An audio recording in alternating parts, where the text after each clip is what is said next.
അത് സുന്നികൾ നടത്തിക്കൊണ്ടുവരുന്ന മൗലിദ്, റാത്തീബ് പോലുള്ള കർമ്മങ്ങൾ നബിയുടെ കാലത്തോ താബികളുടെ കാലത്തോ സഹാബികളോ നടത്തിയതായി എന്തെങ്കിലും തെളിവുകളുണ്ടോ? ഇത് ഒരു ബിദ്അത്തല്ലേ? അല്ല, അതൊരു സുന്നത്താണ്. നബി സല്ലല്ലാഹു അലൈഹി വസല്ലം തങ്ങളുടെ കാലത്ത് തന്നെ ധാരാളം മൗലിദുകൾ നടത്തി എന്ന് മാത്രമല്ല, ഇപ്പോൾ ഉള്ളതിനേക്കാൾ മൗലിദ് അന്നാണ് നടന്നത് എന്നാണ് ഹദീസുകളിൽ നിന്ന് മനസ്സിലാകുന്നത്. ഇമാം ബുഖാരി തന്റെ സ്വഹീഹിൽ ഉദ്ധരിക്കുന്ന ഹദീസിൽ കാണാം, ബഹുമാനപ്പെട്ട അഷ്റഫുൽ ഖൽഖ് മുഹമ്മദ് റസൂലുള്ളാഹി സ്വല്ലല്ലാഹു അലൈഹി വസല്ലമ തങ്ങളുടെ പ്രിയപ്പെട്ട സ്വഹാബി ഹസ്സാൻ ഇബ്നു സാബിത്ത് റളിയല്ലാഹു അൻഹു എന്ന് പറയുന്ന വലിയ ഒരു സ്വഹാബി അല്ലാഹുവിന്റെ റസൂലിന്റെ മദ്ഹ് പറയാൻ വേണ്ടി മാത്രം മദീനത്തെ പള്ളിയിൽ ഒരു സ്റ്റേജ് തന്നെ ബഹുമാനപ്പെട്ട നബി സല്ലല്ലാഹു അലൈഹി വസല്ലമ തങ്ങൾ ഒരുക്കി കൊടുത്തിരുന്നു. അതെന്ത് മനസ്സിലായി? റസൂലുള്ളാഹിന്റെ മൗലിദ് എന്ന് പറഞ്ഞാൽ നബി സല്ലല്ലാഹു അലൈഹി വസല്ലം തങ്ങളുടെ മദ്ഹ് പറയലാണ്. ആ മദ്ഹ് പറയൽ ബുഖാരിയിൽ തന്നെ കാണാം.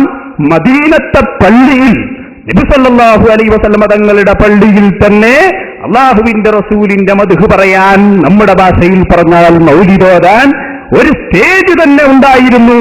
എന്ന് മാത്രമല്ല, ഹസ്സാൻ ഇബ്നു സാബിത്ത് റളിയല്ലാഹു അൻഹു മദ്ഹ് പറഞ്ഞുകൊണ്ടിരുന്നപ്പോ അല്ലാഹുവിന്റെ റസൂൽ ഹസ്സാനിന് വേണ്ടി പ്രാർത്ഥിക്കുന്നു, അല്ലാഹുവേ നീ ഹസ്സാനിനെ ജിബ്രീലിനെ കൊണ്ട് ശക്തിപ്പെടുത്തണേ എന്ന് ഹബീബായ മുഹമ്മദ് റസൂലുള്ളാഹി.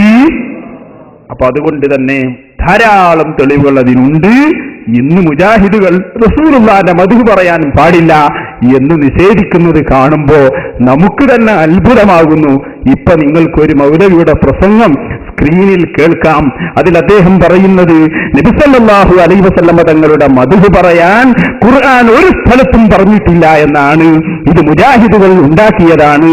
അതൊന്ന് കേൾപ്പിച്ചു കൊടുക്കുക. നമ്മുടെ മുജാഹിദ് ബാലുശ്ശേരിയാണ് ആ വിഷയം പറയുന്നത്.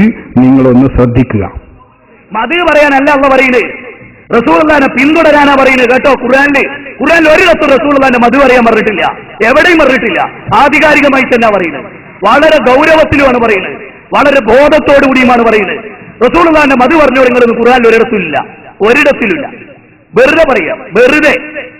ആ കാര്യത്തിൽ മുജാഹിദുകളെ സംബന്ധിച്ചിടത്തോളം ആ കാര്യം ചർച്ച ചെയ്യുന്ന ഏത് സദസ്സും ഒരുക്കാൻ നമുക്ക് യാതൊരു പണിയില്ല.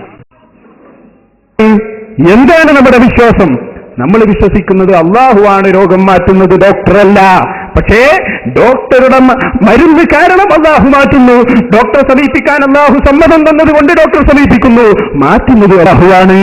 പക്ഷേ അതുപോലെ ഒരു മുഅ്മിൻ അള്ളാഹുവിന്റെ ഔലിയാക്കളിൽപ്പെട്ട മുഹിയുദ്ദീൻ ശൈഖിനെ സമീപിച്ച് എന്റെ രോഗം മാറ്റണേ എന്നോ എന്നെ കാക്കണേ എന്നോ പറഞ്ഞാൽ ആ പറഞ്ഞതുകൊണ്ട് ഉദ്ദേശിക്കുന്നത് മുഹിയുദ്ദീൻ ശൈഖ് അവിടത്തെ ബറക്കത്ത് കൊണ്ട് അവിടത്തെ കാരണമായി അള്ളാഹു ഞങ്ങളെ കാക്കണം എന്നാണ്. അതുകൊണ്ട് തന്നെ അതിന് യാതൊരു വിരോധവുമില്ല. ചെറുതിലെ